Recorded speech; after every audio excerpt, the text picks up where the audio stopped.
Very nice to see you all. And I'm very excited for today's workshop. I've never done the workshop that I've done the way that I've done it today. And I want to make sure that you all have your workbooks. Does everyone have the workbook? Can you just confirm in the chat if you've got your workbook?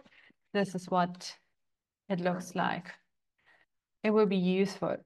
We want to get the most out of the session. This is not just another webinar, so my intention is really to help you get the most out of this and to be efficient, effective as well. Hello from Texas. Hey, Brenda, nice to meet you. Can't turn on my camera. That's fine. You don't have to turn on the camera. As long as you participate in chat, you will get lots of value out of it, no matter if you're on camera or not. Okay. So I think we can get started. I will be letting people in as I see it popping up, but I think we're good to get started. Awesome. You got the workbook. Very good. Workbook will definitely be needed as well. Cool. Okay. So as you might already know, this is all about journals and planners today. So we are going to be talking about how to create journals, and not just for the sake of it, but journals that can sell. And I have sold over 150,000 pieces of different types of journals and planners over the past almost 5 years now. And I've also helped lots of different creators, because some of these are actually not mine. Some of what you see here, I've helped over 50 different types of stationery brands launch their products. And what you're going to be learning here from me today is not some form of theory. We have been doing this for a while and very, very successfully. Because while you could say that one product and having a successful product, one successful brand might be luck, right? But if you have so many different brands and so many different successful products, that is no longer because of luck. This is truly because there's a system in place that works. And this is the system that I want to share with you today that you can use no matter if you are just super interested in creating your own stationery because you're passionate about it, or if you are a coach or an expert, you can use this as a form of adding additional income, as a form of replacing general one-on-one coaching if you don't want to do that as much.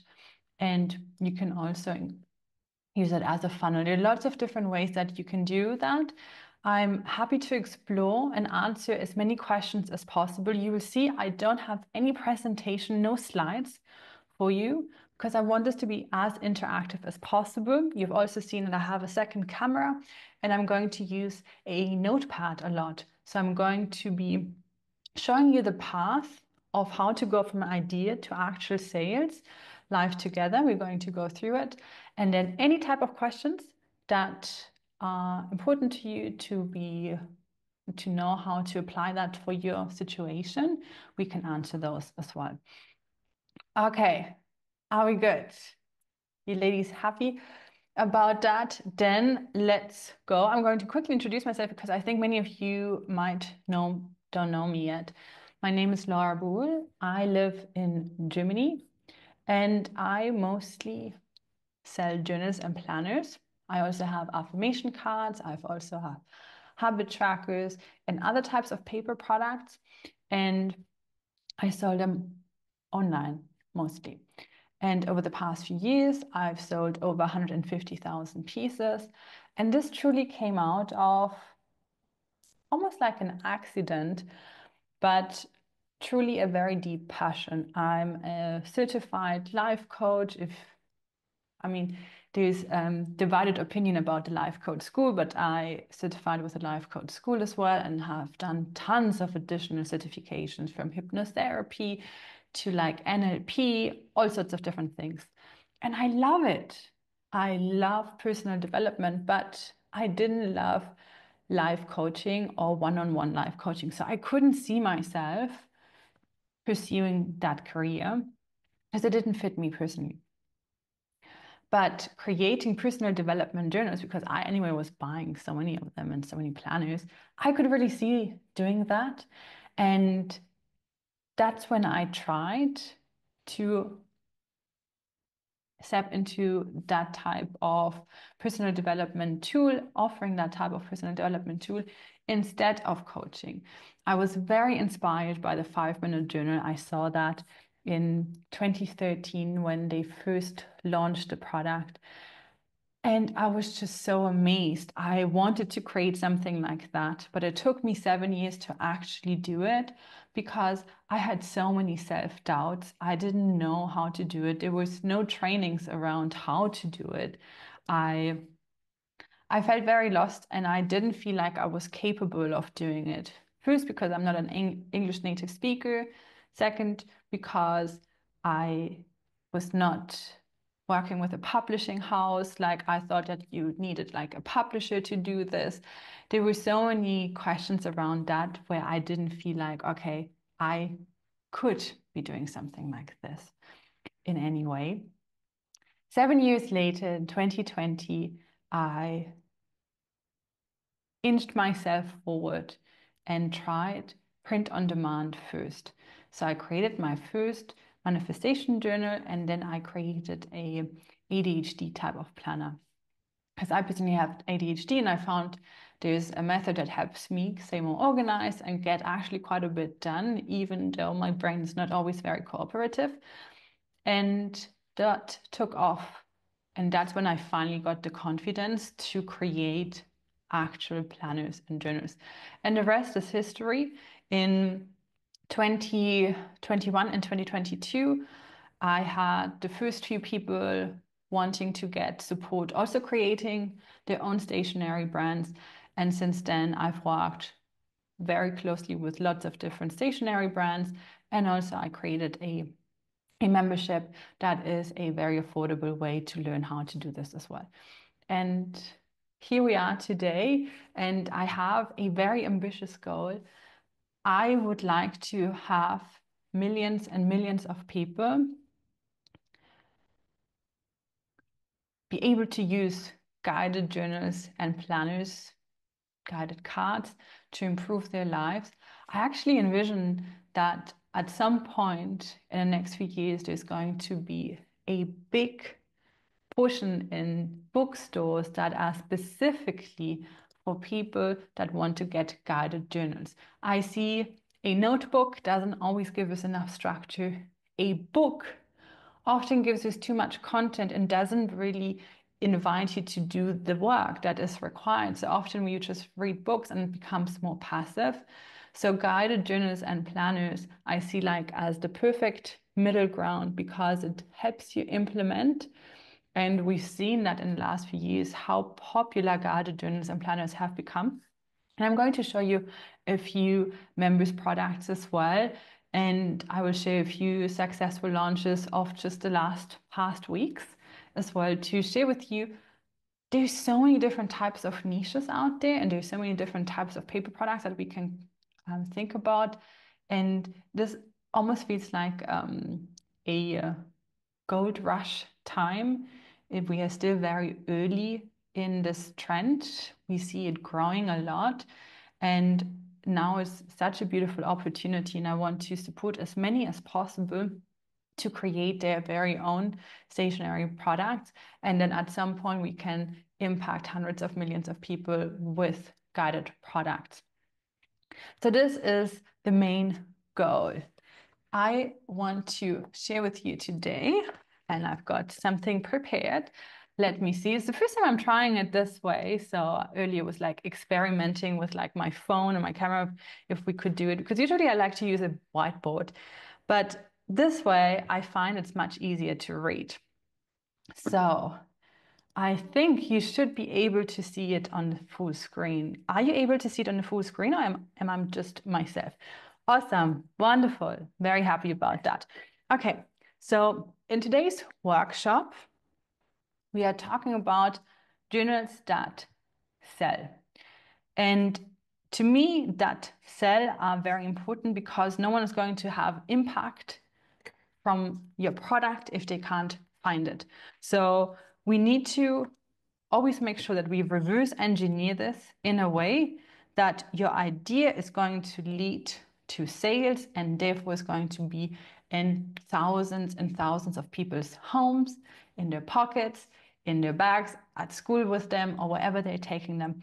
And I love that thought as well. Like when I imagine all the different people that have versions of these products in their home and are working with them, I think that's just such an exciting thought. And now imagine you have your idea and that is going to become a product and also going to land in lots of different people's homes. Now, an idea, we can always identify an idea either by something that we would like ourselves. So in my case, I struggled with ADHD, or I still struggle with ADHD, right? Like it's going to be a lifelong thing.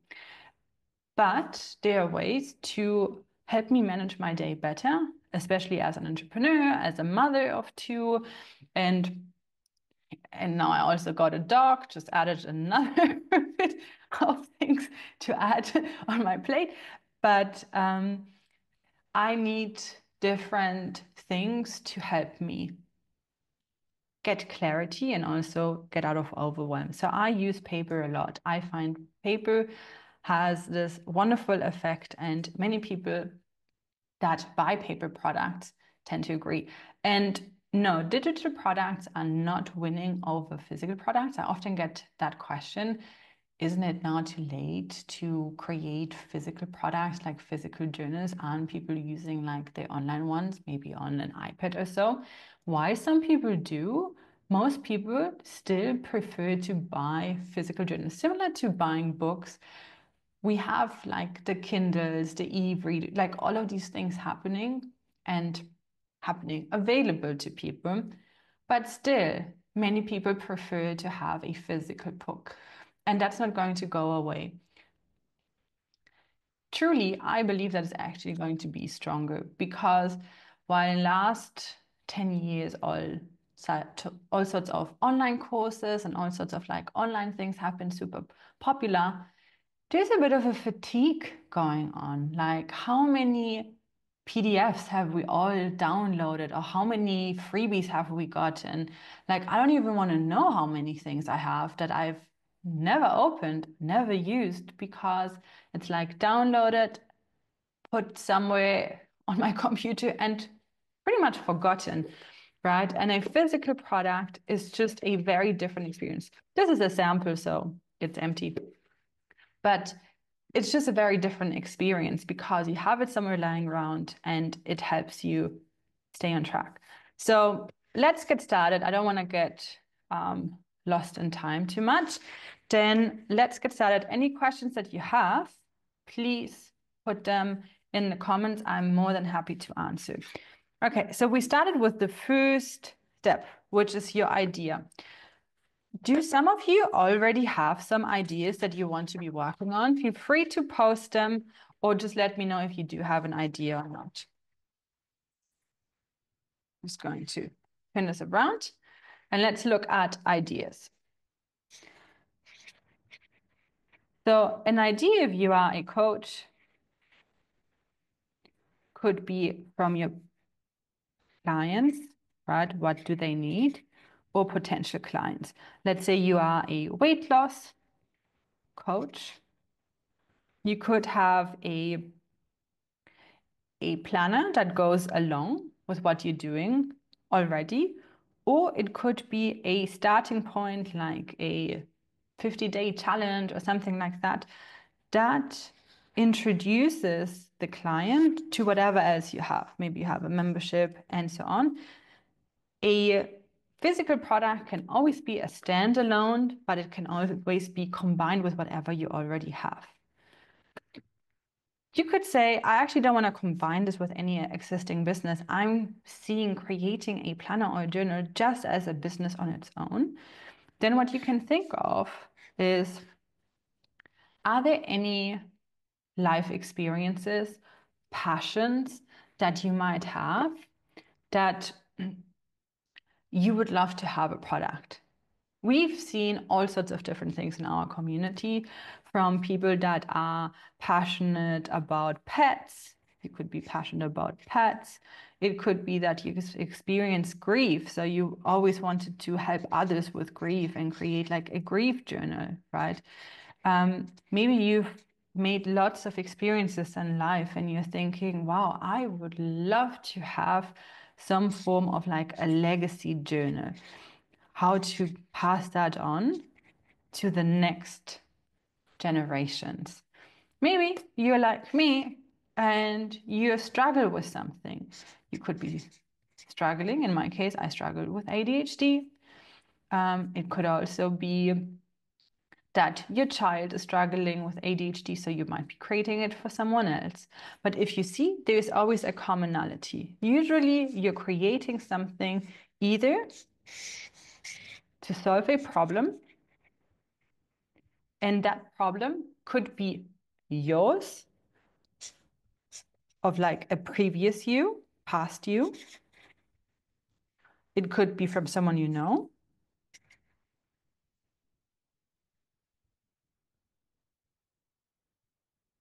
Someone you know. It could be a client, right? So it could be a client. But it could also be just a desire, right? It doesn't always have to be a problem. It could be a desire. Let's say you love travel. So it could be a hobby. About a hobby. It could be about some form of a passion. It could be about something religious as well. We've seen all sorts of different things that people are very passionate about that also work very well for a journal.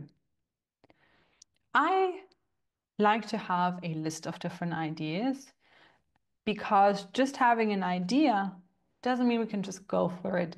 And this is a place where many people go wrong. They assume that, hey, I've got this idea. Now let's just create the journal. Let's just go for it. And we want to do this very strategically because remember, we want to make sure that we create journals that sell. So while finding out ideas are great in the first place because we need ideas. Without ideas, we can't do this. Oh, just need to let everyone in. But we need to really think of what we want to support and who we want to support.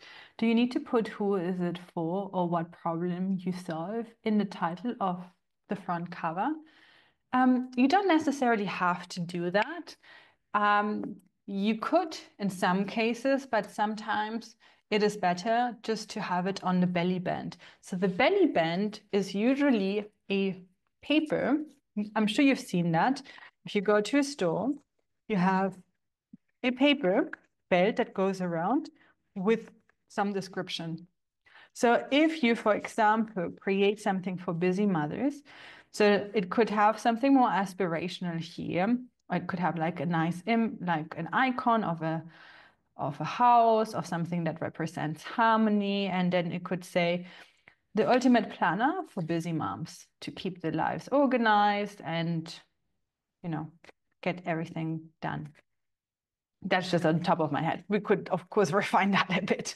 But it doesn't necessarily have to be on the cover itself. Here, I did put it on the cover, but this was also one of my very first products. So I thought this was a good idea. I later got the feedback that people don't always want to have that on the cover. They might want it to be more discreet. But regardless, this product has sold over 40,000 times. So there was always going to be people that like something and others that don't. You don't need to necessarily try to create a product that is going to please every single person because that's not possible. I also created a second version that does not have the ADHD on the cover. And the one without the ADHD on the cover has sold a bit more, but just slightly a bit more. They're very similar in sales. I have a very specific audience avatar. Yes, you can always still call them out in the belly band, which we can have. And a belly band can also go this way. It's just basically a paper that the manufacturer will wrap around, and it has all the information on there. It helps sell the product without having to put the title on the cover. Here we have an example of a client where we have a belly band. Do you see this? That's the belly band. And then this is what the actual book says. This is a product we've helped a client create. Okay. So let's go back to our roadmap to orientate ourselves. Oops. Here we go. We do have our ideas. And yes, we think of who we want to help. We want to think how we want to help them and what type of product. But before we jump into creating anything, we need to make sure that we do something which is called validation. This is probably the most important piece, and that has the biggest effect on this later on. A well-validated product could be not as well executed and still do very well. And you could have a product that is very well executed, like it's perfect, everything is perfect. Other than the validation, you could see that that is not going to sell as much. Why? Because validation basically means that we make sure that there's people actually interested in what we want to offer. And in order to do what we do here, you don't necessarily need to have an audience. I personally didn't have an audience, and I still don't have an audience. I have multiple brands, and I don't have any social media for my brands. For sure, I could do that, and maybe I will do that in the future because it will definitely help with more sales. But it was not necessary to get the sales that I had. And I'm also going to show you some of our clients. Except one person, no one has an audience. So really, if you don't have an audience, don't feel like this might be too challenging to do because you don't have an audience. Like most of our members or most of people that we have helped don't have any audience whatsoever. You don't need that, but you need to validate. If you do have an audience, I'm going to explain validation in a way now that it's going to apply to you as well. That's is going to be important. So if we think of validation, we have with an audience, and then we have no audience. Most of us are in here. Some of us aren't here. So no audience, what we want to make sure is that we know that there's a group of people that actually need what we want to offer. And in order to know if there is a group of people, there are different tools that are at our disposal. There are some tools like Amazon. It's arguably the most used online selling platform, marketplace in the world. And what is very helpful for us here for our validation is that if we see we have some competition and they're getting sales, we know, hey, there is a market, because all that we're trying to do with the validation is we want to figure out, is there a market?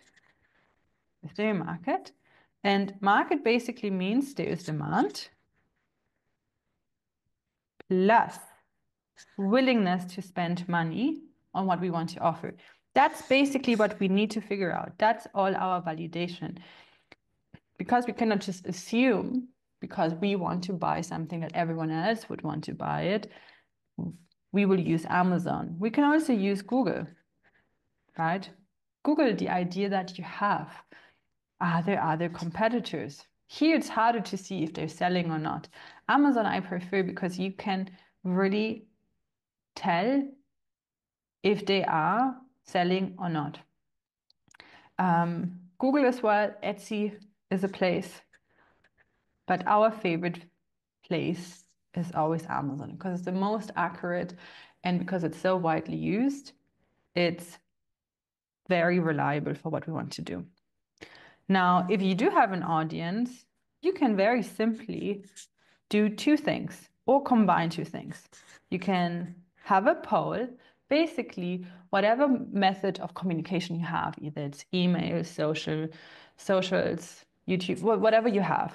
You can poll people and ask, hey, I've been thinking about creating this.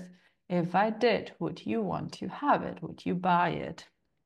So this could be a question that you ask your audience. Ideally, you combine it with a pre-sale. That's the strongest form of validation possible. You inform your audience that this is your intention, and if people want to pre-buy, even if it takes 6 months or longer until they receive the product, just so for you to know, okay, people are actually pre-purchasing this product, this is validated. There's also a way to validate it by having a digital version first with the audience and see like, hey, if I made this a physical one, would you want to purchase it? And these are the simplest ways that you could validate, but you can still validate also on Amazon. So let me share with you someone who has an audience. So this is a mental health journal by an expert in nervous system regulation.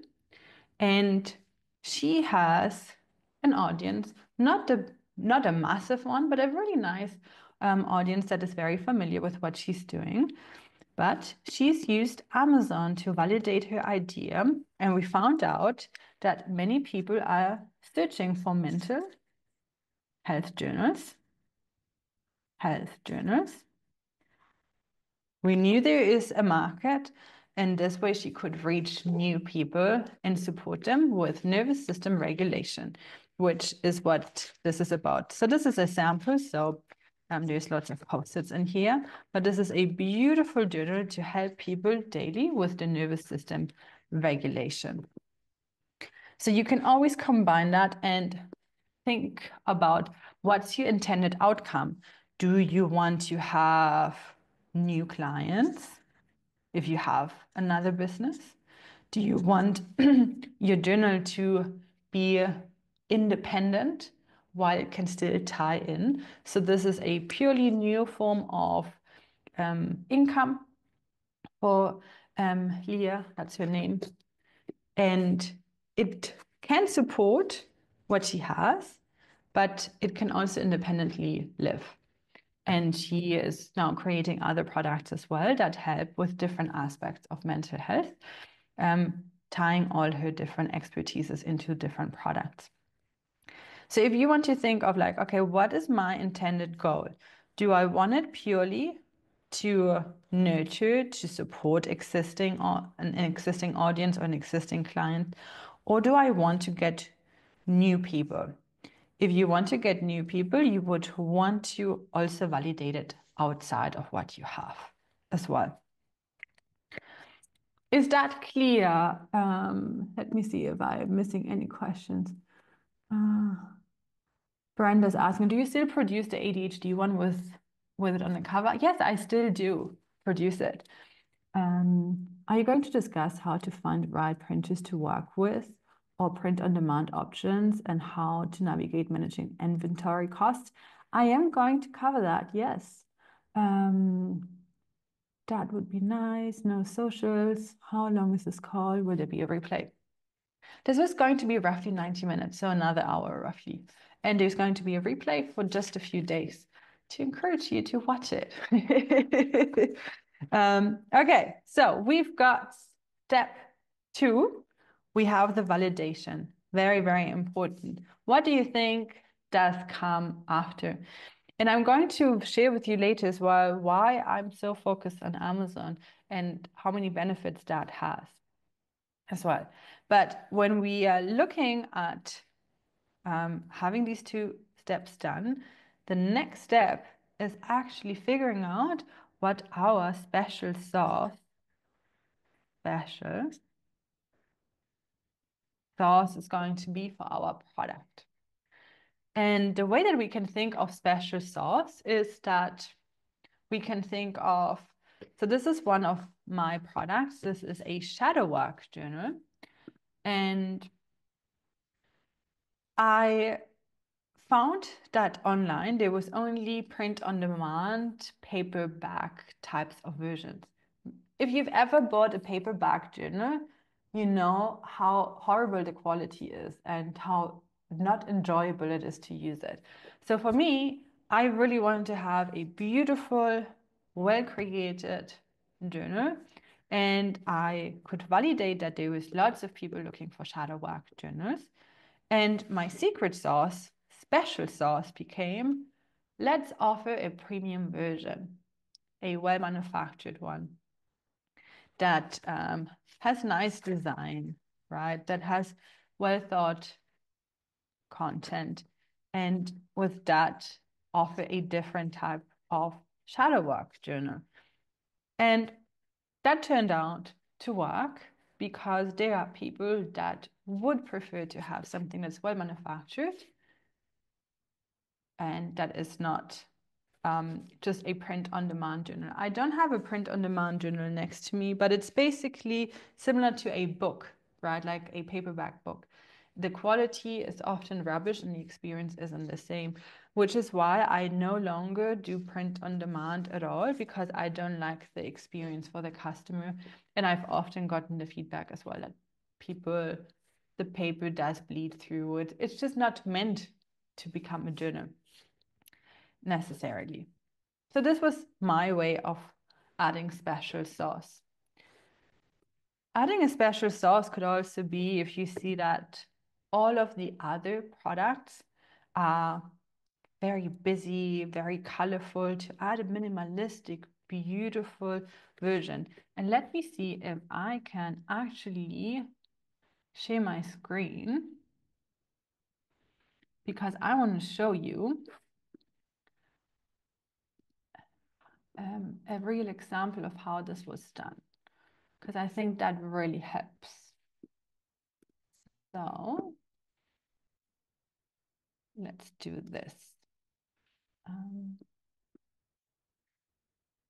Can you confirm if you can see my screen? Can you all see my screen? Okay, awesome.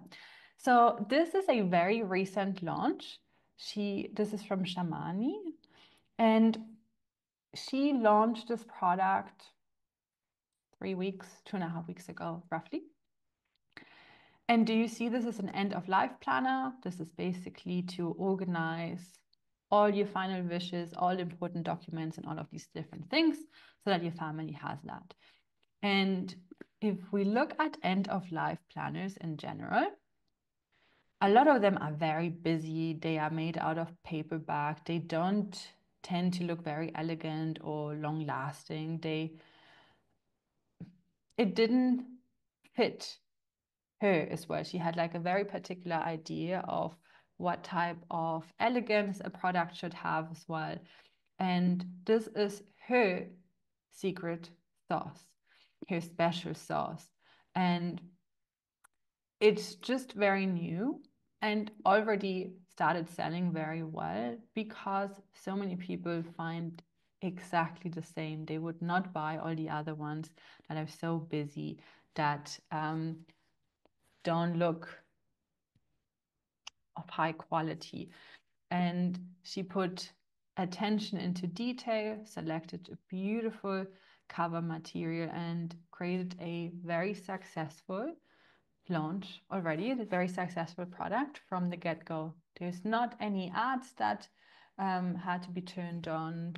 And I met her last week, Wednesday, and it was 10 a.m. her time. And she was like, oh my God, You won't believe this. And she had 91 sales at 10 a.m. already that day. Because people are really liking this. And sometimes the secret sauce doesn't mean that you have to have tons of extra, let me see, how do I do this now? Tons of extra, here we go. Tons of extra content. Sometimes what it means is just offering something that is more minimalistic or more classic looking, or if everything is very minimalistic and dark, add something with a little bit more color. Not everyone likes the same thing. And if we notice that there's a bit of a pattern or some things don't look very elevated, there is a simple way to enter a market and knowing, okay, this is already validated. We know that people want to buy this. Now we are adding something that we know there's a portion of the market will appreciate that. I did the same thing with this here. My idea was helping with ADHD to help myself.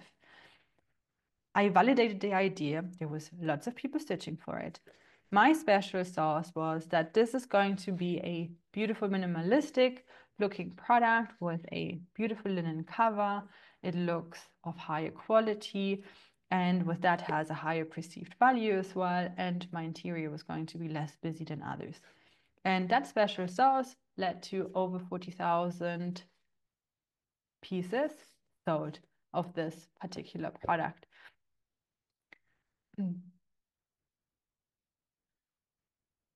Brenna's asking, what markers are we looking for on Amazon to show strong validation? Basically, we're looking at two different things. We're looking at other people searching for what we want to create, and are others making sales? That's the main two components that we are looking for.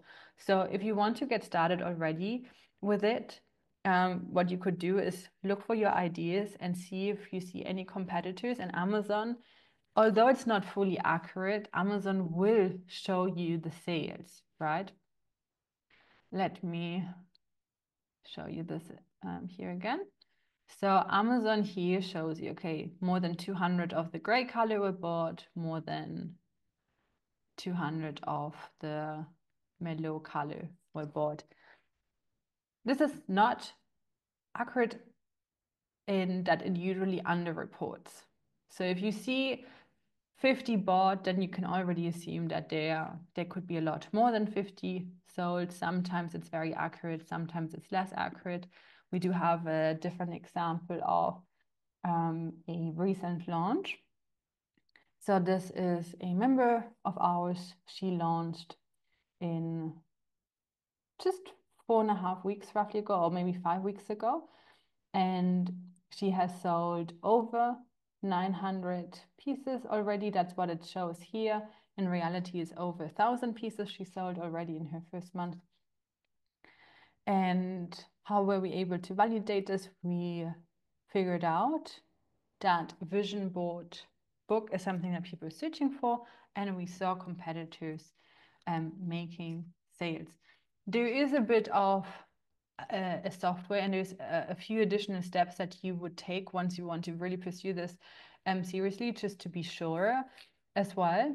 But in essence, that's what you want to do. You want to see if people are searching for something and if others are making sales. If you have an idea and you don't have anyone making sales with it, that does not mean that this is a good idea. I don't know why there's this misconception. If you have a unique idea and there's no one else having something like that on the market, that means that this is a great idea, but that does not always mean that. It's better to have at least some competitors already, because then you know, okay, this is what people are wanting. And then also you can go through the reviews and figure out what they want differently, because then you can also improve a product. There are other products that are similar to what you're offering, but you're still going to work on creating a secret sauce.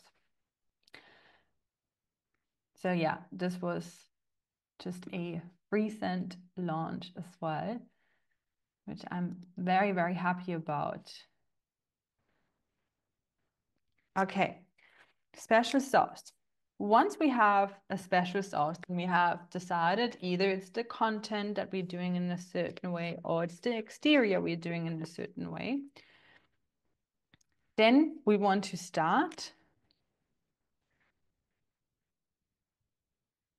with our outline and content. The thing is that we want to think about what is a journal, what is a planner.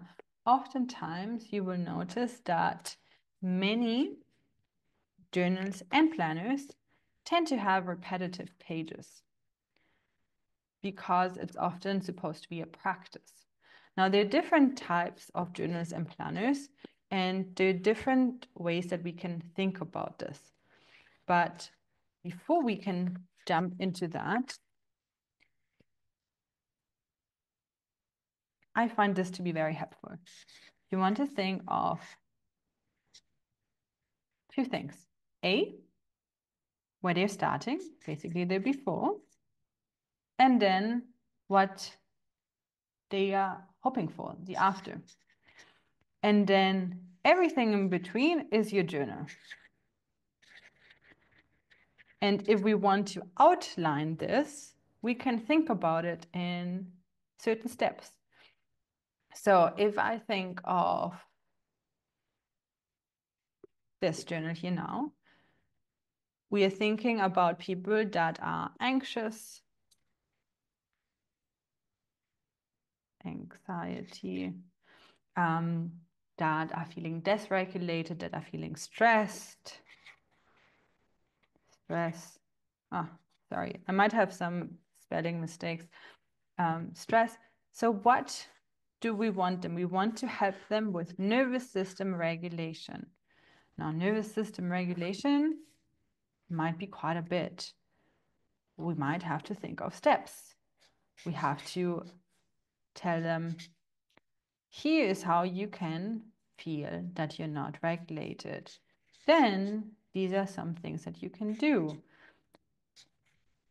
This is how the nervous system works. And then here's your daily practice, for example, right? These could be the repetitive pages. Because if we think of a lot of different types of journals, often, especially guided journals, you will have, this is also example you see here, I've made some changes, but often you will find that there is some content in the beginning, and then you will find the repetitive pages coming afterwards. But you have some exercises in the beginning. So if you think of your person, who you want to help, who, with what you want to help them, and how, you can then think about, okay, who is this person? Is this person is that person very familiar with nervous system regulation, or are they not familiar with it? Is this a young person? Are these children? Are these adults? So you want to know who you're working with so that the outline of what you want to add into your content makes perfect sense to that person at the stage they are at. Then we want to be very clear, what is it that we want to be helping them with, right? So we would want to help them feel less anxiety, feel less stress. And because we know what is leading to anxiety and stress, we could say, well, let me explain to you first why you're feeling these emotions and then how we can not fix them, but how can we improve so that they basically can go from anxiety. Sorry, I was just thinking how I can make this. So we're helping with anxiety, and the how is the nervous system. Nervous system regulation. If I think of something that has helped me in the past, I can often identify certain steps. If I am an expert on something and I'm helping my clients, you'll be able, or if that's what you do, you will be able to think of what they need step by step to help them get to the after. And let's be clear, after does not mean here the life is full of problems and here it's like just rainbows. No, that's not realistic in life, right? We want to help them make progress and we want to help them have improvement. And this is important to keep in mind, because when you try to solve all the problems that a person has, you might end up adding 30,000 different steps into it, because then you need to think of this and you need to think of that, and oh, the belief system, oh, and then maybe we should add that. We don't tend to want to do that. Let's focus on the person, what is one main thing that we want to help them with and how we want to help them with. And everything else, we don't have to include that in there.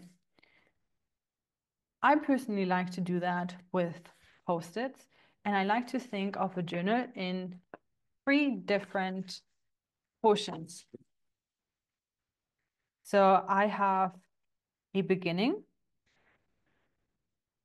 then I have a middle, and then I have an end. So if you think of your own product, this is usually when you have introductions, intros, you have exercises,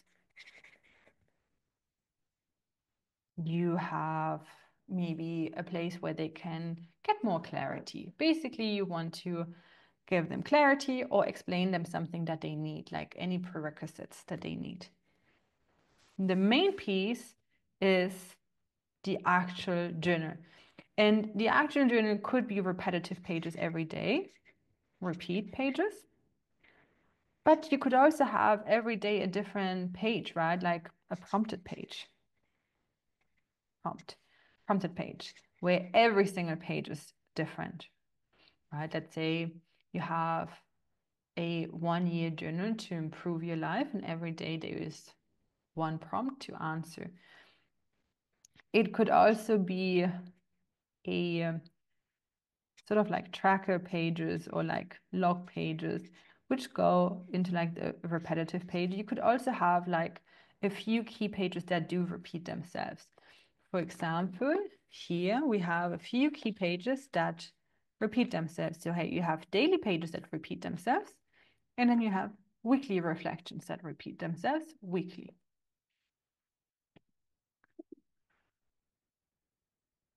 I find that it can be helpful to add some other repetitive pages. If you have, let's say, daily pages, it can be really nice to pair it with weekly pages to help with reflection or setting up for the next week or so. If you have a specific outcome, let's say this is a weight loss planner, so you have like the intros, explanations, how this product is supposed to help, the planner pages, and maybe there are like some trackers where they track their steps, or they, whatever methodology is used, they could also have some form of habit trackers or pages like that. I personally tend to create planners and journals that have repetitive pages, because I find that that is very helpful. There can be sometimes you can change some of the prompts, of course. It does not always have to be the same, but I find that that can be very helpful in order to do things over time. And then the last bit is usually a conclusion. So that's like celebration. Hey, you've made it. Or here's what you can do next. Or a celebration, conclusion, reflection, additional resources. This is what you usually find in here. And what we try to do is we tried something, and I hope I'm not going too technical already, because I live for this. So I could talk about it all day. But what we want to do is we want to have some form of flow. And if you want me to slow it down, just please let me know as well. But we want to have some form of flow. And what does that mean? We want to make sure that everything that we add is intentional in there and that it makes sense from page to page. Whatever exercises you have in there, whatever else you have in there. You could also add a roadmap to help the reader or the user of your product to understand, okay, and then it doesn't feel like whatever exercise they're getting next, like a surprise where they're not sure, like, oh, what am I supposed to do with this? Why is this needed? You want to always make sure that you keep the flow by explaining why, explain why you add something, and only add when really needed. This is a very hard lesson I had to learn because I can be the queen of overwhelm and adding too many things and overcomplicating things. And there have been some products in the past where I totally went overboard, where I have thought more is better and adding more will give more value. And I just added this piece of my planner became like half of the planner. It was just like so much content and so much, and you have to do this and you have to do that and track this and do that. And the problem was then that it was not user friendly anymore. People didn't enjoy it as much. So I had to go back to basics and realize the product that I created for myself was a lot simpler because I too prefer simplicity, right? So always going back to, is it really needed?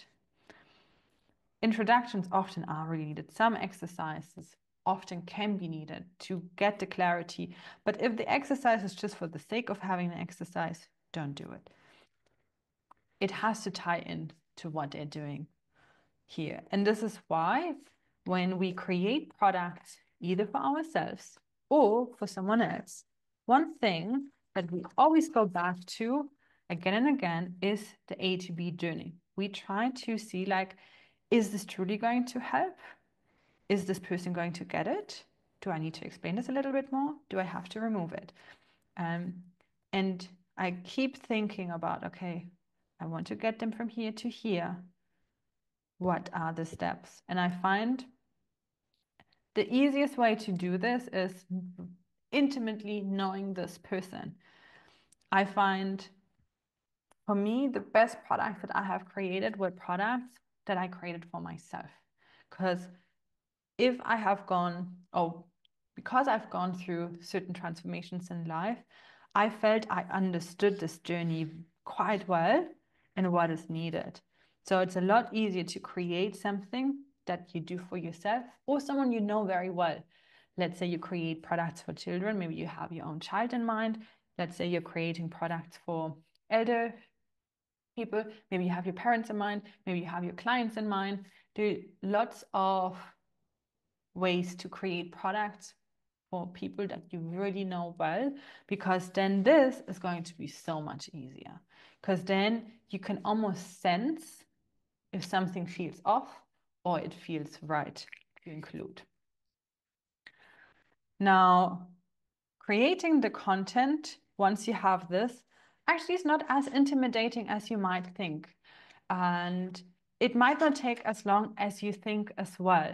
It's not like writing a book.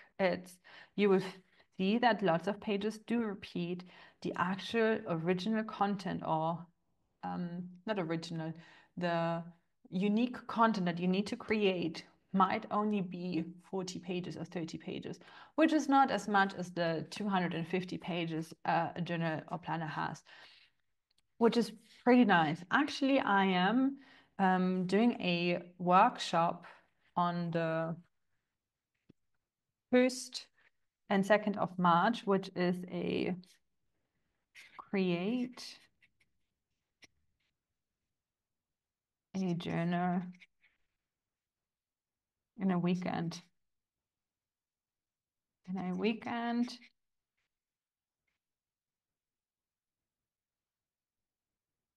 Weekend journal Tickets are not official open yet, but if you want to reach out, it's only $22, basically helping you create this March 1st to 2nd. We will open the tickets probably in a few days. But if this is something that you want, just to show, you can actually do this in a weekend and you don't necessarily have to do it alone. There are possibilities if you needed that. Okay, so let's go back to our roadmap. We are halfway through the roadmap and we have our outline for the content. We thought of our special sauce, we validated, and obviously we have an idea. Now we need to make sure that the content that we create is finished so that we can, whoopsie, I keep forgetting I'm not using this camera, so that we can actually use it to get a sample, because that's our next step. We want to get samples made. So finish design. Oh,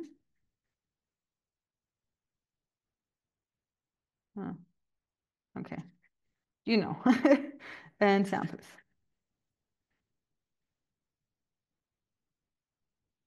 Sample made. Do you need to have a graphic designer to do this? I would recommend it because, look, a journal is still judged by its cover and similar to a book. So the nicer it is created, unless you're super creative, you could do it on your own. We also, inside our membership, we do have a recommendation of how to learn how to design it on your own as well. So there are some ways that you could do it on your own, for sure, but there are also affordable ways that you can have this designed, and it makes all the difference here in the end when you want to sell. So that's something that you want to do. So then you can have a sample created. As you've seen, these were all samples. And you see that by all the notes that I add, all the changes that we've made. Why do I always get samples?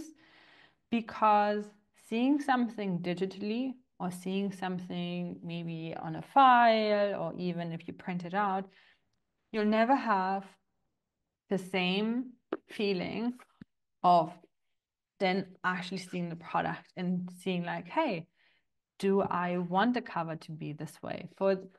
In this example, we changed the text because it wasn't thick enough. So we wanted to change that. Here, we changed the cover completely because we realized this is actually not the way that we wanted it to look. And this is not the color we wanted to have on it.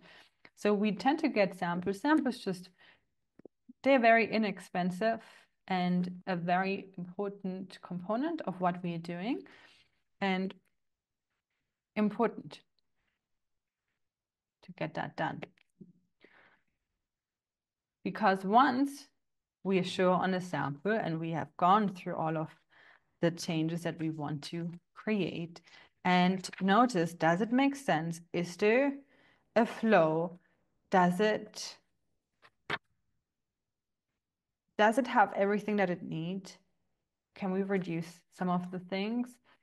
Do we need to add something? Do we need to change the layout? Like here we had to change the whole layout because on the screen it looked great, but then on paper suddenly we realized, hold on, this looks just overwhelming. We cannot use it this way. So this is a crucial component of going to the next step, and this is the manufacturing.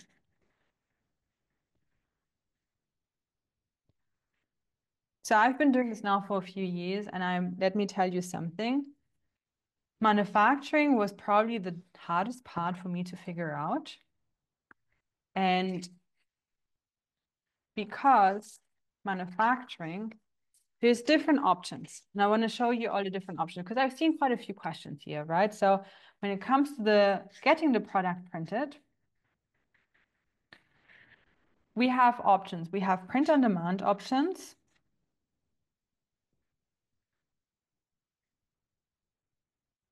We have local printers. And then we have overseas printers. And this took me quite a few years to get this right, because one thing that ended up making all the difference in my case with my product is that I actually had profit. You would be surprised how few people actually have profit online, and I did. I actually have very healthy profit margins, and it all is related to how I print. Initially, I didn't. My profits were smaller in the beginning, and then they grew over time because of the way that I'm doing this. Now, I've worked with lots of different stationery businesses that even had stationery businesses before I had stationery businesses, and then they ended up coming to us because of these things. Often they worked with local printers and print on demand. A high quality print on demand product can cost you over $20 a piece. If you want it high quality. If you are happy with low quality, it won't cost you as much, and you can use Amazon and things like that. But getting sales is very hard. Sales are hard because people are now expecting high quality when it comes to journals and planners. Here, you can forget it. You actually lose money if you do it this way. So print on demand is not truly an option. And I met quite a few people that lost money instead of making money because of print on demand. So unfortunately, this is not an option that I would recommend at all. Local printers, pretty similar. They often, you will find that even if you purchase 1,000 pieces, you will be still paying $12 to $15 a piece.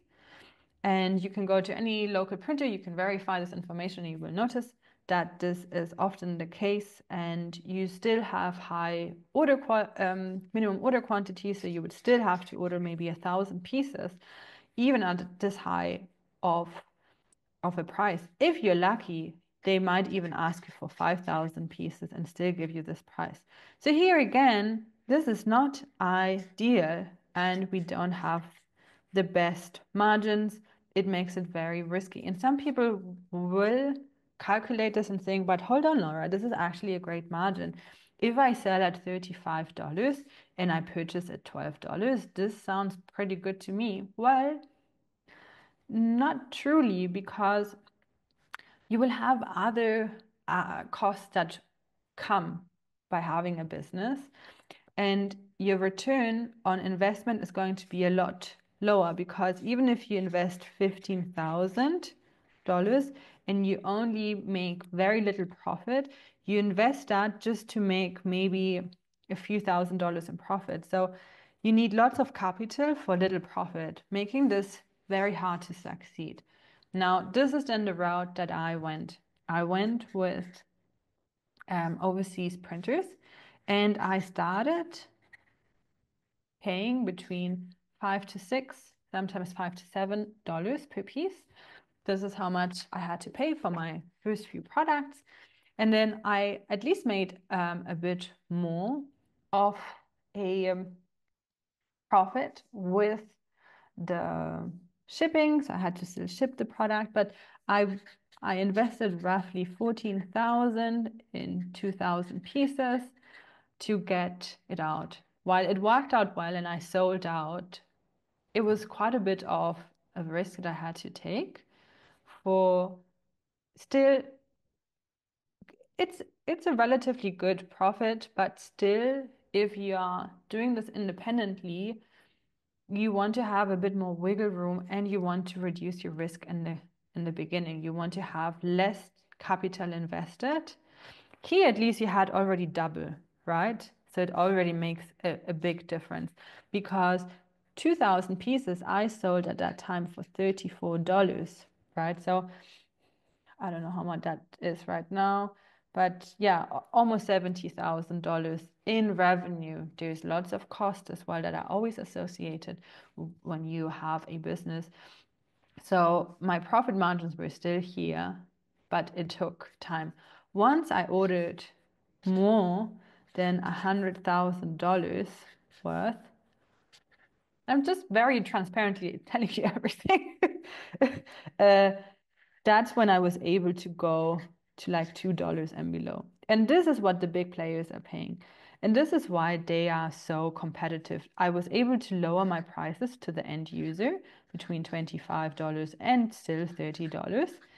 But I had decent profit margins. Now, if you wanted to do this on your own, you could always reach out to printers on your own. We do have a group purchasing, so we have something that's called a collective. And I'm not trying to sell you here anything. I just want you to be fully informed of what their possibilities are, so that if you want to really pursue this, you know that there are options and you don't have to do this. You don't have to do that. You don't even have to do that. So we have a collective, which is basically we do group purchasing. And that doesn't mean that we are buying everything at the same time. It just means that this type of manufacturer here is not always the same as this one here. And we have like a higher quality manufacturer. And because together we are already purchasing more than 500,000 pieces a year, we get these prices, even if you only order, not always this, but you might be getting like $3 or so, even if you purchase 1,000 pieces. And this is our strength with the collective. So if you want to seriously pursue this would be, from the bottom of my heart, the best way that I would recommend you to do it, because everything else is very high risk. And it's just, your profit margins are going to be so low. Like, it needs to make a profit in order to be a business that can grow, in order for you to be able to create more products, being able to create more things for people that truly want to have the things that you have to offer. We all have a journal planner within us that people will benefit from. And we can only create these things if we can reduce our risk. If we can reduce our risk instead of having to invest something like that in just half of this, that makes all the difference to be able to bring something on the market that people would benefit from. Does this answer the questions of printers? Um,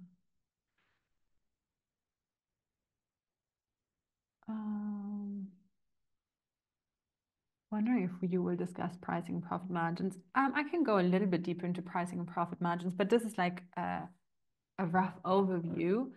I think it might help. Yeah, samples are a must. The difference between a planner and an organizer. I think that's a very good question. I think it's very subjective, but maybe organizers things that could be bigger, where you put things inside as well, documents inside. But you could always see there's a planner as well. Could you get your initial sample from a local printer before going overseas? You could do that. You could also get from a local, but it might be very expensive. An overseas sample might cost you $150 or so, while a local one might cost you a lot more. That's a problem with the local. And you know what I don't like about this is you don't always know if they're actually locally printing, because many are sneaky and actually get it overseas and just charge you for the extra. There's quite a bit of this going on, which I find very annoying. Jasmine, I'm from Germany. And that's true. Printing regional is so expensive. Yes, so expensive. It can kill an idea before it even has a chance of being made real. Like, this took so long to figure out how to get this printed, because all these other big journal brands, they got it figured out. And I started traveling a lot. I went to like fairs, Canton fairs. Well, I was just at the fair 2 weeks ago here in Frankfurt as well. And I met with all these different manufacturers and built different relationships. And then I found out by visiting the factories and I was seeing all these different products. I'm like, I know this brand, I know this brand, I know this brand. And I'm like, it just made click in my brain. I'm like, this is where people are getting their products done. No wonder they are able to grow so much. No wonder, because they are getting quality for a good price. And this is something and that does not mean that we don't have like all of the eco-friendly, everything is possible, the certifications, all of that. And they tend to use the same machines anyways. So yeah. And also, because I've got this question about it being ethical, there are some that definitely are not going to be ethical. But the ones that we work with in our collective, they are pre-vetted. We visited them, we visited their factories. They are ethical. They are almost all family businesses as well. Not all of them, but the biggest one, surprisingly, is a family business, very well run, very ethical, and treating their clients very well. Overseas from which perspectives? So what countries? Oh, overseas, I mean China with this, Asia. China, also Vietnam.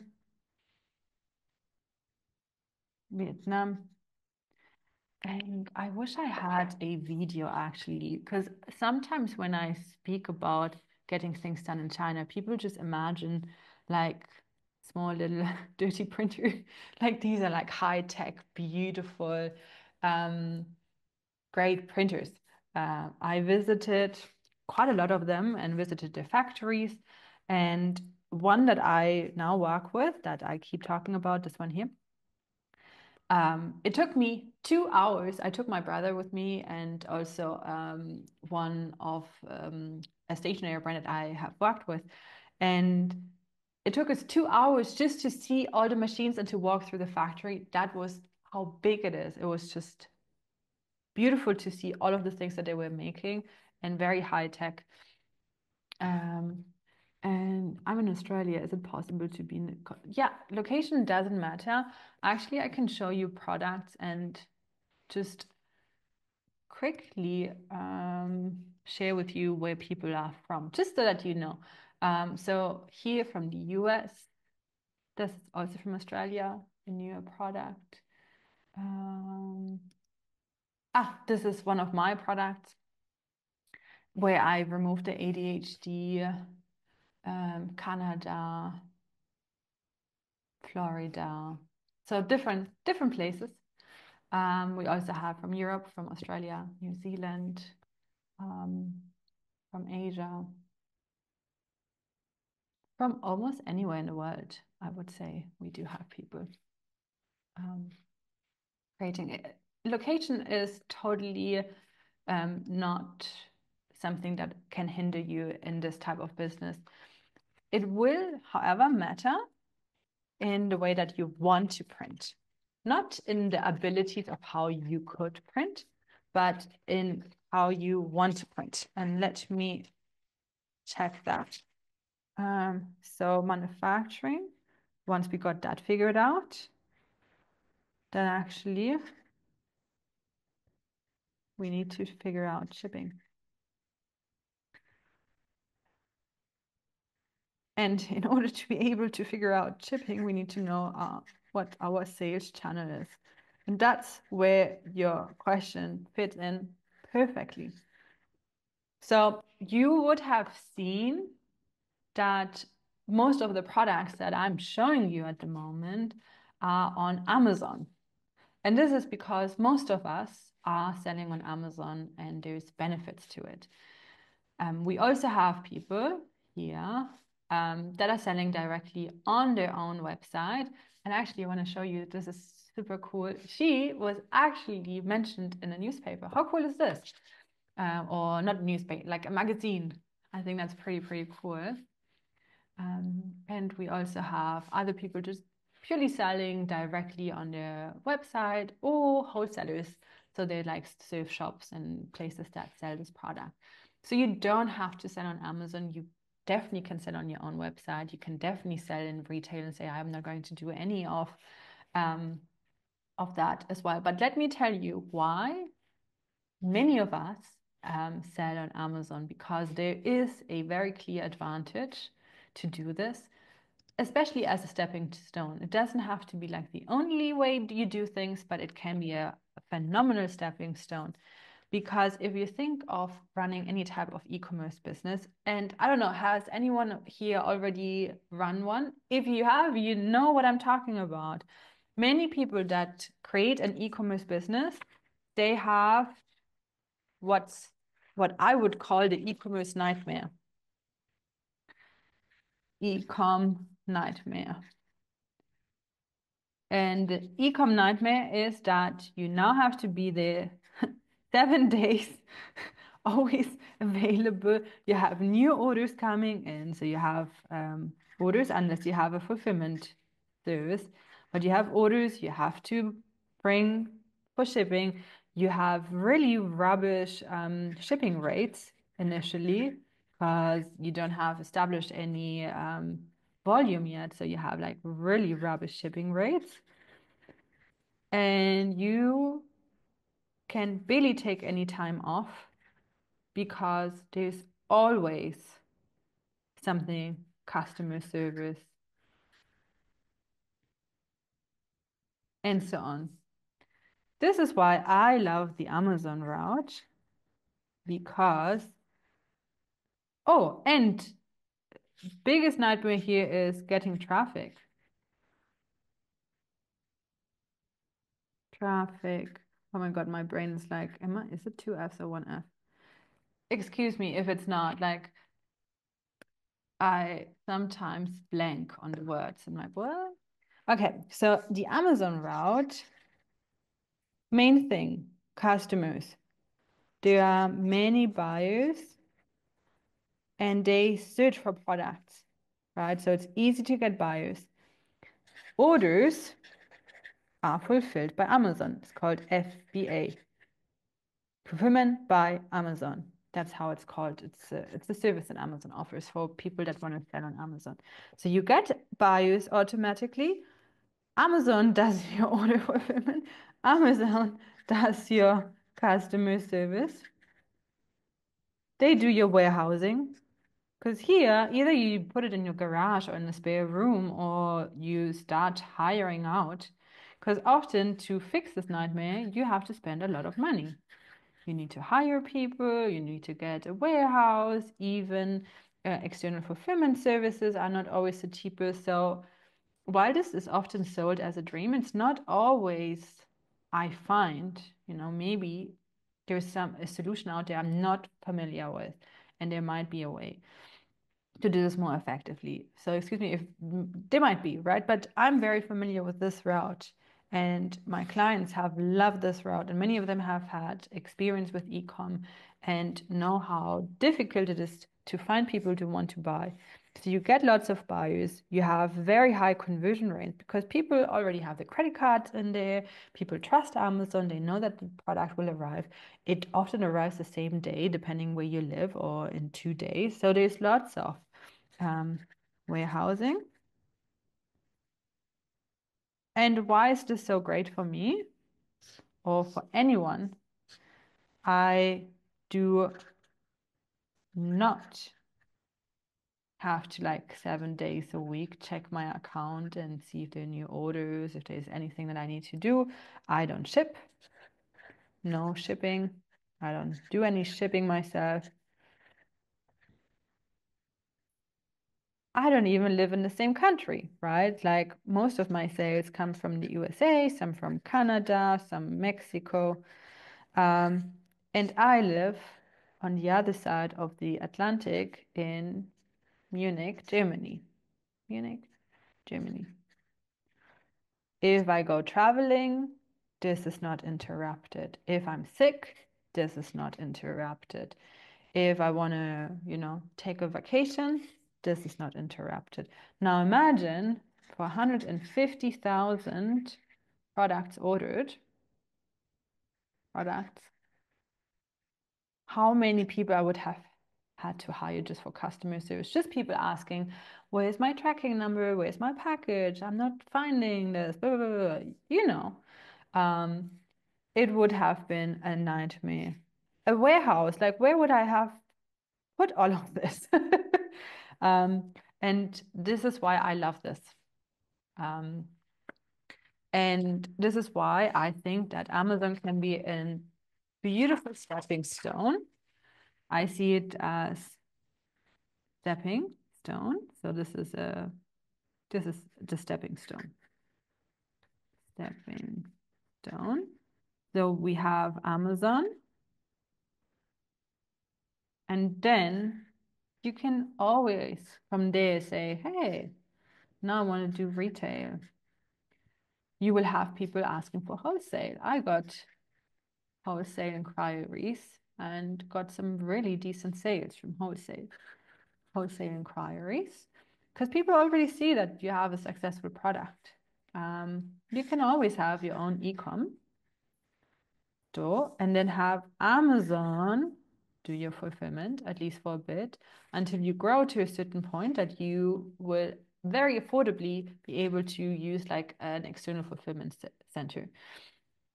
There's like so many nice ways that you can then grow from there, but keeping it simple here, then you can focus on what matters, and that is creating products that you love and that people that you want to work with will love. Um,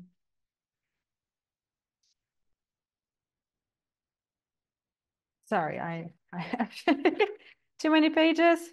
I hope that you like it this way. It's the first time that I'm using this.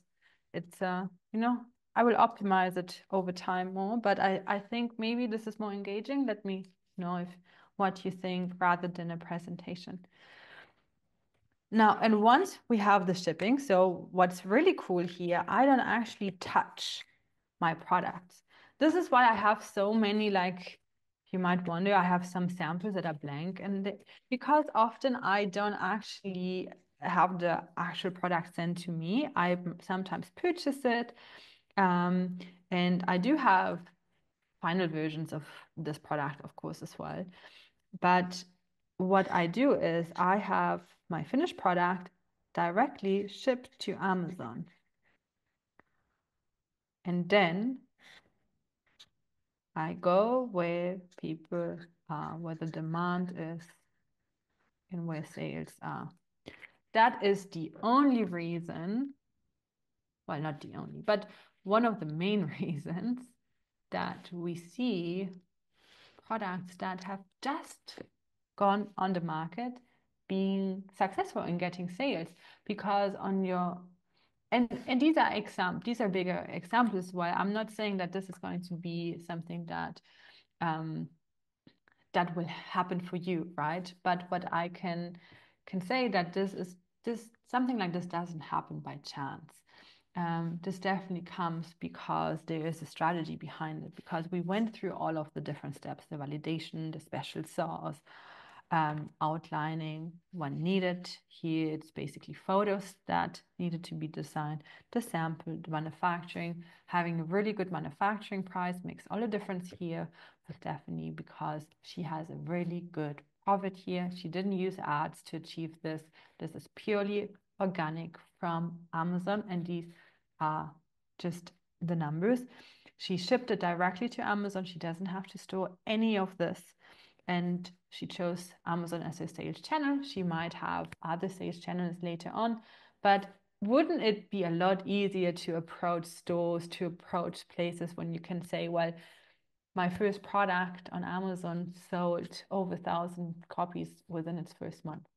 Like, and this is a volume. This is something that can be done by a sales machine like Amazon. This is very hard to achieve on your own website. Like you must have like a big audience to do this.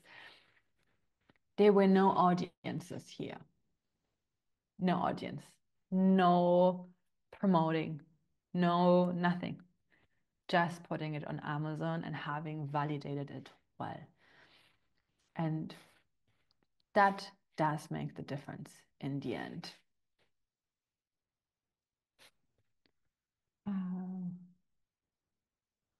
How does you kind of get to your client?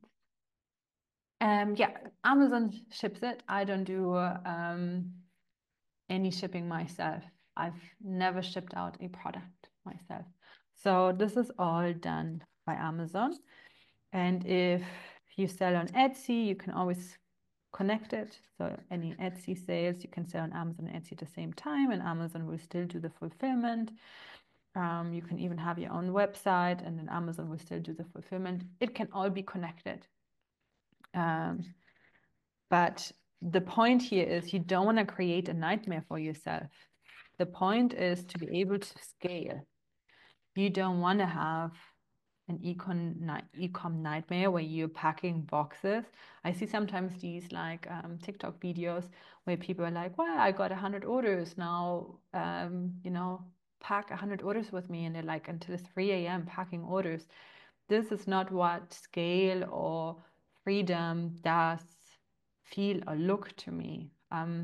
And this is not something I would want to ever do, because why not do it in a way that can be automated? And that doesn't mean that this is necessarily super expensive. Actually, Amazon is pretty affordable for what they do. So we found that this is the almost perfect system, because there might be something out there that I'm not aware of, but I've been pretty much around the journal space right now, and this has been the most effective way of having a journal or planner or cards or whatever product. You can always interchange this by whatever else that you want to be creating on a paper that leads to actual sales. This has been the fastest, the most effective way, and the easiest way to do it that I have found over the years, and has been very successful for myself and for others. I'm happy to answer any questions that you might have. And I know this has been lots of information today. I'm very aware, but I didn't want to skip anything, because I think all of these pieces are just so crucial, and seeing this as a path is so important, because then you can visualize, okay, these are the things I must do in order to get to this piece here. And if you this is not to sell you. I don't really have anything that I need to sell you. But if you did want to have additional support, you would be surprised. We have very affordable support that we do offer. And if you would want me to share, I'm happy to share it very quickly, because it's basically there's one main place that I can help you with, and this is called Impact Stationery Creators. And it's a program that has group calls, step by step. Actually, let me just show you. It's, I think, much easier that way. And originally, I had group coachings for $5,000. I've also done like one-on-one coaching, done for you services that were far beyond the 10,000. But I thought I would like to create something that is also accessible to more people. So we have what's called Impact Stationery Creators, and it includes the different steps of how to create your own journal. It does lots of accountability and community. You will see in the calendar as well. We have lots of different calls that you can choose to join. You don't have to join all of them, but you will notice that there's lots of like members helping members calls, and also there's calls with me, hot seats, Q&As, and there's also calls with Emma, who is one of my closest support and has been very important in the creation of different products of mine. Like the shadow work journal is something that she did a lot of the content with me as well, and for me as well.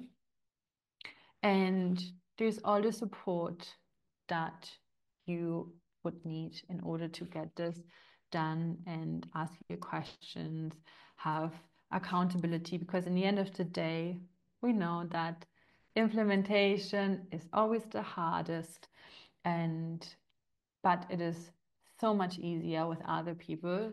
We've had amazing successes. Like I've shown you some, let me see, I've shown you some products, but we have so many products and we haven't even added a lot of the new products yet. And for those of you who are interested, you will be probably very interested how much this is. So I used to have 6 months group coaching for $5,000.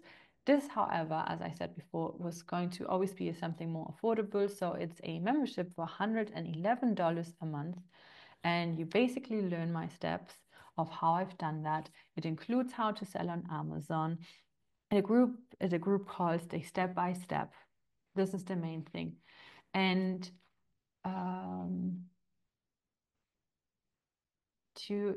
let me see. If you did want to join us, you're more than happy. We do have something really cool coming up, which is starting. I will announce the start date. I need to double check something, but we have something coming up because one of the hardest part, which many people find they're struggling, is the validation. So we do have something that we're calling Validation Lab. I am recording this in a group together. So it's basically just a special bonus that we have just for now. If you join in the next 7 days, then you should be able to join the Validation Lab. And this is basically help you validate product that sells. This is the main thing.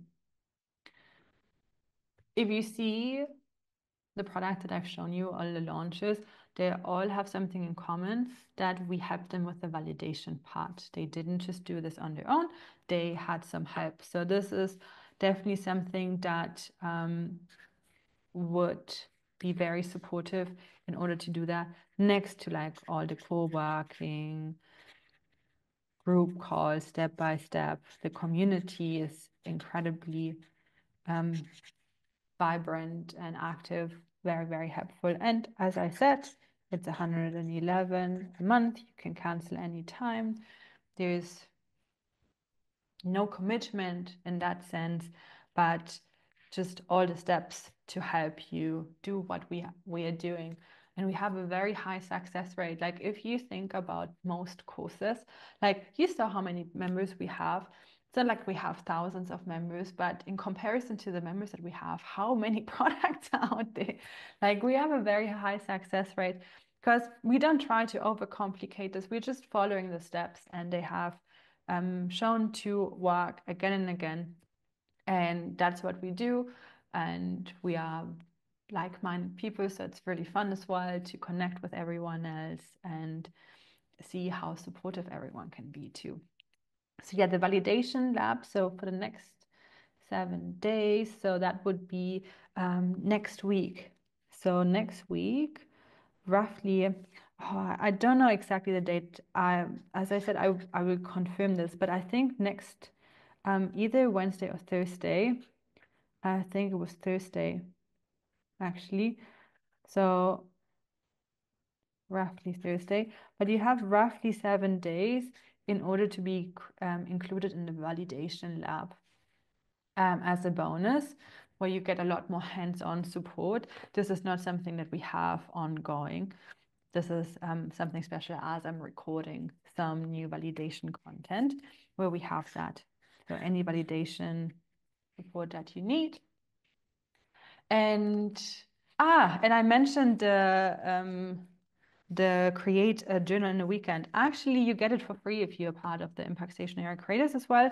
But you can also choose to start with, if you want additional support, you can of course start with the create a journal. Oh my goodness.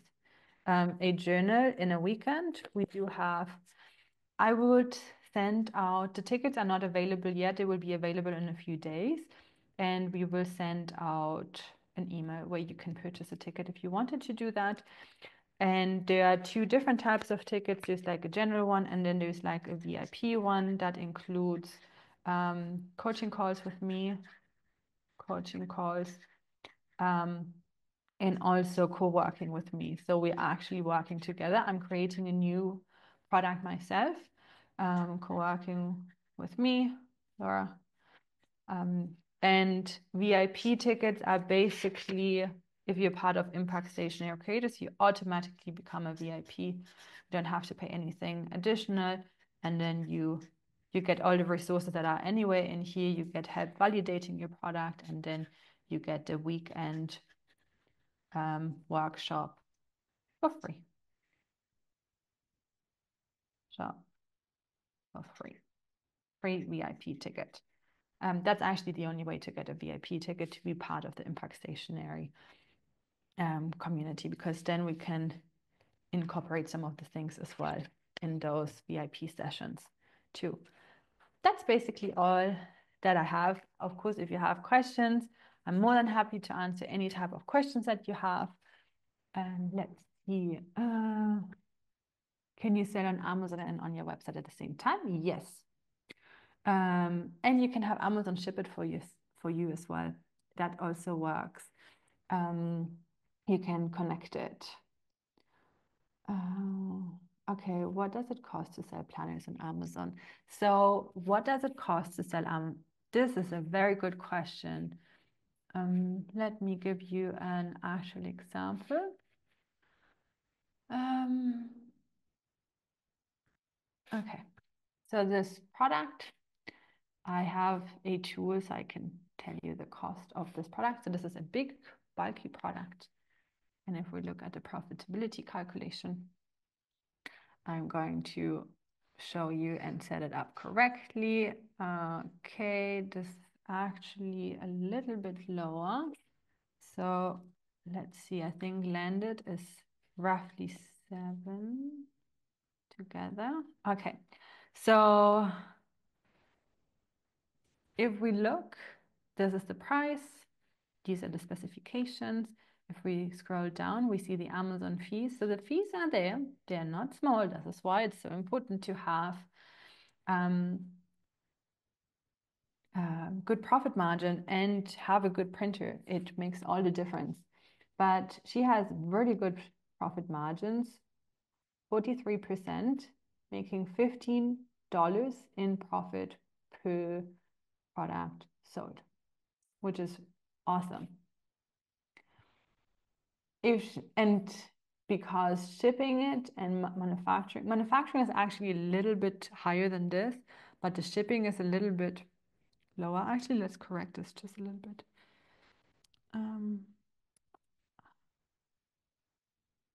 I think this is a more accurate. I don't know the exact. I know it was roughly, let's say, this way. But yeah. Now imagine you would have done it somewhere else. This product would have not been possible anymore. Like 15 is probably even too little. Like let's say $17 or more. Then you would sell this to make $3 or $4 a piece. And this is the reality of many people. So often you will see products and they sell for 35. You think, oh, wow, great. And then they only make $3 in profit. Like how that's not going to be something that is going to be easy to grow, because you have to invest so much capital to make very little profit. But in this case, because we have such great manufacturing, even a difficult product like this, we can get really good manufacturing costs here. And then therefore we have, let's take a different type of product to show a different sizing as well, because the product I just shown is very big. So here we have also this just launched, I think 4 weeks or so ago. Manufacturing is below $4. It's roughly $3.50. Shipping was a little bit more. So this is the shipping at $24.99. The profit is almost $12, very close to 50%. And return on investment is over 270%, which is very high. And this allows then to grow more. And why can we sell products that are higher priced? Because the person is not buying the paper, they're not buying a blank notebook, because then they can buy a blank notebook for $5. That's not what people are buying this product for. They're buying it for the expertise, they're buying it for the experience, they're buying it for the content. So no matter if you're an expert in something or if you have just experience in something or a passion for something, people are going to be interested for to see what you have inside of your product. That's what they care about.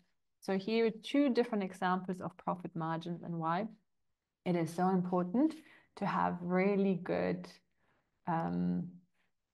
manufacturing. Okay, let's see if I have any question. How do we become part of the collective for purchasing? Okay, so to be part of the collective for purchasing, that actually is done also through Impact Stationery Creators. So you can join Impact Stationery Creators and you can then book a call and then we can discuss it and show you what the costing is and how it all works. So the average person that joins our collective orders roughly 5,000 pieces a year. They have a total saving of $20,000 to $25,000 on average, right? So depending on how much you're going to be ordering, if you're ordering more than that, that saving could be more. Maybe you don't even want to order as much. But no matter if you're ordering 3,000, 4,000, 5,000 the first year, usually what we see is the first order is 1,000 to 2,000, then it sells out, then they order the next one. Actually, the end of life journal planner that I've shown you, she ordered 3,000 for her first order, but she's already in the process of reordering because it's selling so quickly. So we don't just order 10,000 pieces from the get-go. We tend to purchase a few, get them selling, and then continue purchasing more. Yeah.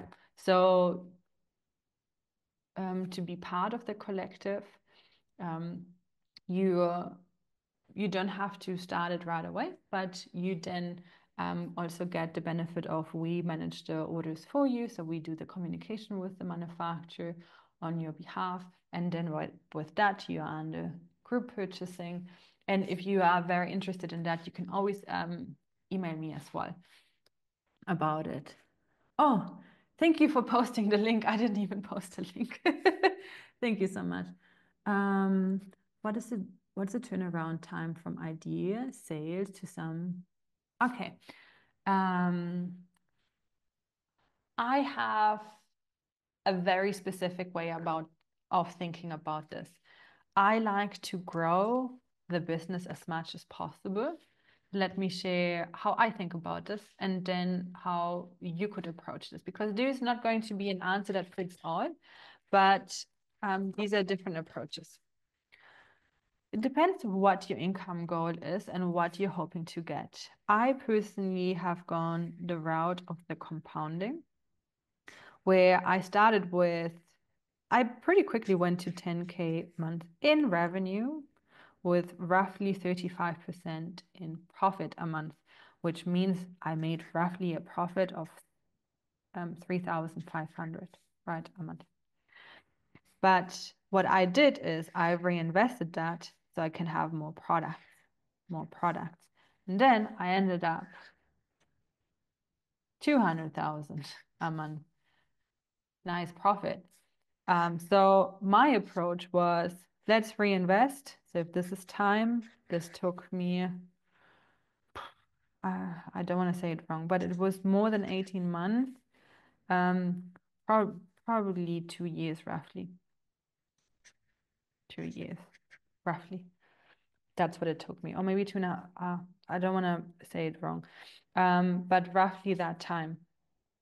But this was my goal, right? Like that's what I was working towards. You might not have the same goal. You might have a goal of saying like, actually, if I make a profit of, let's say, 8,000 a month, this is what I want. So then you might just say like, okay, I'm going to create so and so many products, maybe 2 or 3 products over time. And this might take you, depending how quickly you want to scale, this might take you at least a year to a year and a half, I would say, depending how quickly you want to do it and how quickly you want to reinvest as well. I was very aggressive. Actually, this was longer than 18 months now. I'm realizing, yeah, I think 2.5 years instead. I was very aggressive in reinvesting and getting more products in and more because this was my goal. So it depends on you and how much you want to earn and what your end goal is. My end goal was always to also sell the business. So I could already sell the business for a few $1 million now. So the time that I invested, also I invested into creating something that's worth, like it's almost like a property, it's an asset, right? That I've also built. So these are different perspectives of how to look at it. But yeah, you could start taking out earlier. But if you take out earlier, you're not going to experience something like this. If you take out earlier, you're most likely over a longer period of time going to rather experience something like this, right? Because you're not reinvesting as much, or maybe just create one more product at some point, but it's not going to have the same effect. But that might also be fine. Like not everyone wants to do the same thing. So just to give you different possibilities. Jasmine is asking, would you sell a journal as a book? No, I don't, because books have too many restrictions and there are additional fees. That's why I don't. I only use regular barcodes. And you can easily buy them. We share how to do that in Impact Stationery as well. It's pretty simple. What is the last day to join to get both of those? I'm traveling and would even be able to look at the content until next Tuesday. Until next Tuesday, I think you should be fine. I think Wednesday is the cut-off day. Tuesday is safe. Wednesday. I will send an email about this as well, but as soon as possible would definitely make sense so that you also get the bonuses for sure. How far through the process does your workshop cover? Just through draft stage or all the way through printing and distribution? The workshop, the weekend workshop, is purely to create the product. And with create the product, I mean the content. So we are outlining it, we are thinking about what's going to be in there, and then writing the text. So by the end of the 2 days, you have a finished copy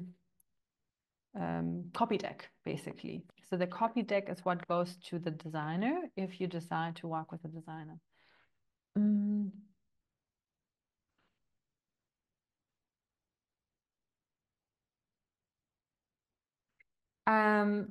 I've got a question. If you don't join the collective, actually, this is not like the pricing is not a possibility.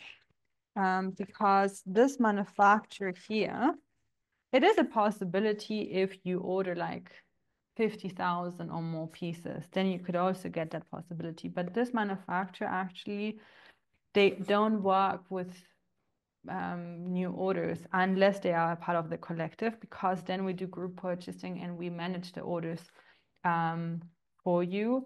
And that's how this manufacturer agreed to do this. Otherwise, they wouldn't do it. So even if we tell you the manufacturer, they won't work, and they definitely wouldn't work for those prices. So the cost of the collective is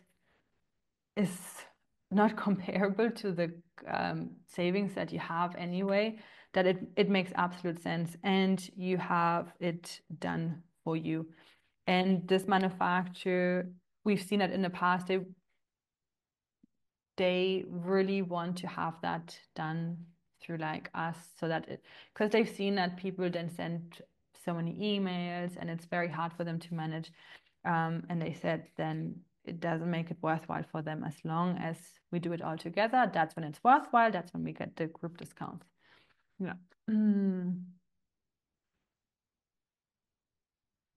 Does your company take any profit cut of our end price? No, I don't take any profit cut of any of your products. You own your product 100%. I don't do any, no, don't worry. There's no, and my goal is, because you might think, okay, what's in it for me? Like, why am I doing this? My goal is to have as many products as possible. And in 2025 and 2026, we are working on actually having Impact Stationery. Like I want to be with Impact Stationery in fairs. And we want to start retail and facilitating deals. So my goal is the more we are, the easier it's going to be for everyone to go into stores, to represent ourselves really big in stationery fairs and then also make deals with like bigger retail stores and so on. And I have the vision, the more products, the more we're establishing this and making this market grow so much faster than it already is. And that's my final goal. And also, I benefit from having more people come into the collective as well, because the more we are, so right now we have roughly 500,000 units.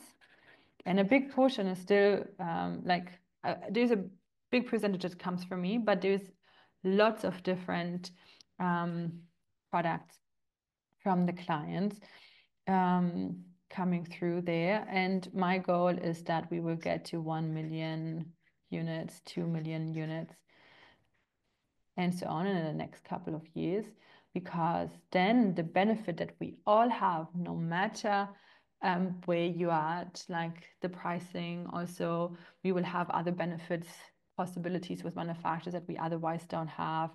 And we might be able to expand this collective even internationally. There's so many cool things that can be done. And this is my vision. So I'm just letting you know my vision for the next few years and how I'm planning to double down. And with that, help everyone that's in our collective and our Impact Stationery creators, because together, the more we are, the more we benefit all of them. And yeah.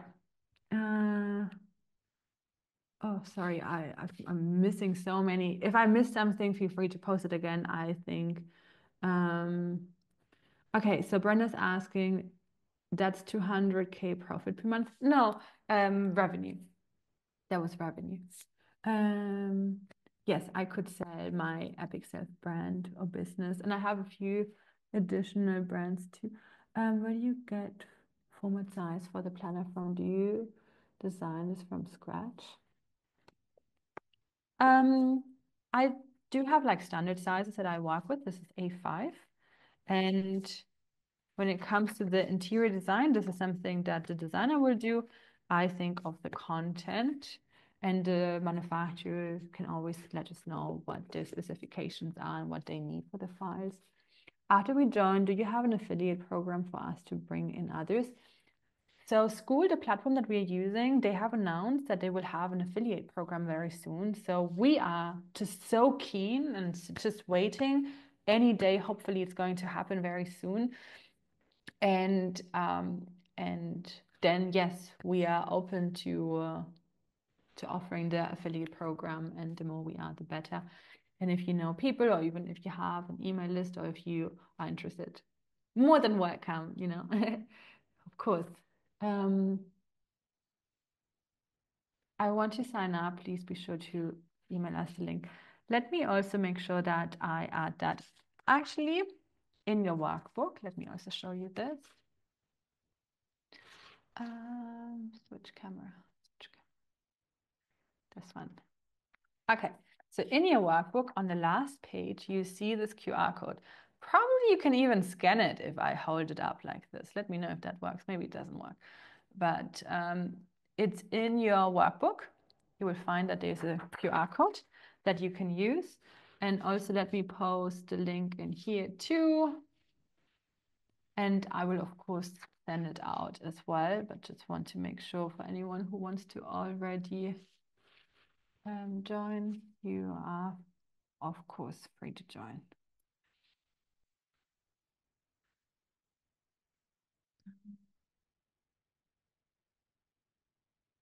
Meeting group.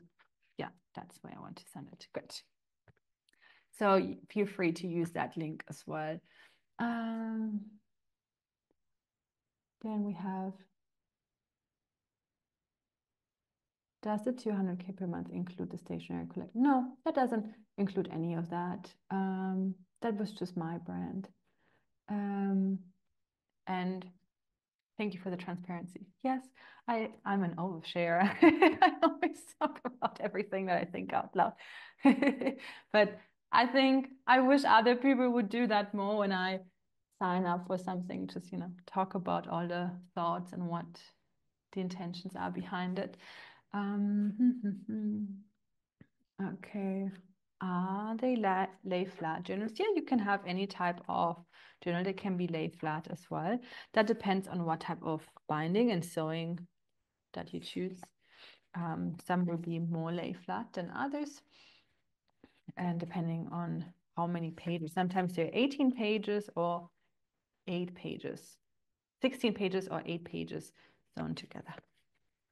And that will determine how flat it is later on. Yes. Apologies, joined a little bit late. Yes, you can watch the replay. I'll be sending the replay as well. Do we have an option for pockets? Yes, yes. Anything that you can imagine, anything that you have seen with any type of manufacturer is something that you can do. Bindings, materials, it can be like faux leather, all sorts of like embossing, gold foiling, colorful belly bands, whatever ribbons, whatever material. There's like lots of eco-friendly. Just to put things into perspective, like the manufacturer we work with, they have a 30 member team for eco-friendly production and research of new eco-friendly production materials. Like, just to put it in input, 30 people researching new eco-friendly ways that they can manufacture alone. They are massive. They can create between 200 and 300,000 journals per day. That's just to show you how big this is. And there's any type of binding. I'm just seeing if I have anything else that I have here. But yeah, you can have pockets, you can have bookmarks, you can add affirmation cards in there, you can add whatever you can think of. We've also had combination products where people have created cards together with the journal. You can also have them create cards with a stand. You can have,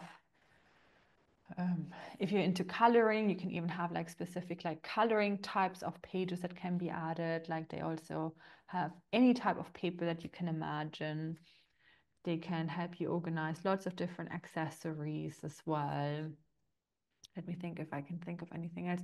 Any type of size, like whatever you've seen in a Barnes and Noble store, there's a very high likelihood that it's one of the manufacturers that we work with, that you've seen that product with, and whatever you've seen in like variety, all of that is possible.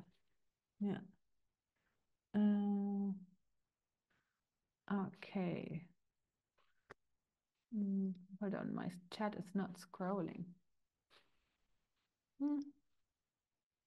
Strange. Can I open this? But I'm still live, right? Like, doesn't. I don't know why my chat is not not responding to any of my clicks. Maybe I just close the chat and then open it again. Not sure if that works. Anyway, I hope that I was able to answer all the questions. If I'm not able to see the continuous chat, I might not be able to answer more of this. But just as a quick recap of, let's see if that still works. Actually, I think my Zoom is just not working anymore. I'm not even able to share my screen at the moment anymore. So it might be telling me it's time to end this because I'm over time already. So, okay, quick recap. If you want additional support, you're more than welcome to join us.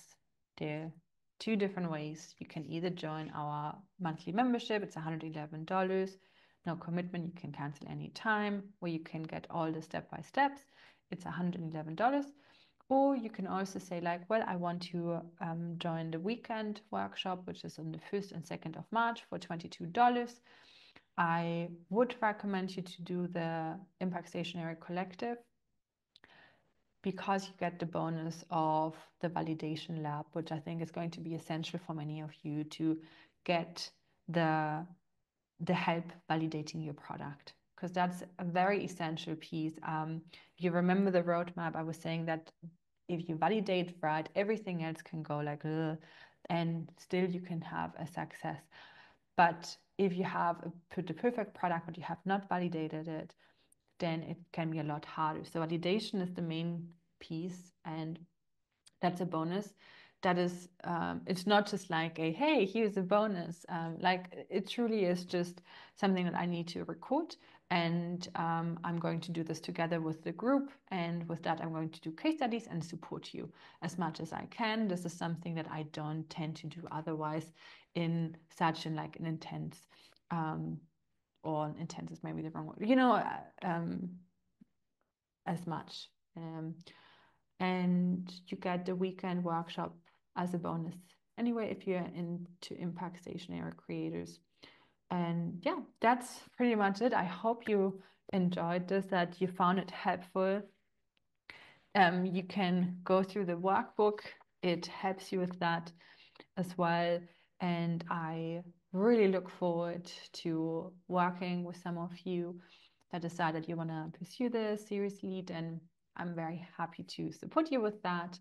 And then for everyone else who took value from it and you exploring that, I'm also happy for that. And you can always keep an eye open for any new things that we're doing. Sometimes we do have like workshops like this. This was like, I've never done this type of workshop like today before, but sometimes we have like different types of workshops that we think of to do. And I really appreciate your time and your participation and for being here. And I look so much forward to be creating different types of journals and planners and have lots of positive impact on the world and have lots of people hold our books in their house and use them. Well, that's it from me. Thank you so much. And any question, you have my email, reply, and I will make sure to send out an email as well with the replay and a link as well. Thank you. See you very soon. Bye.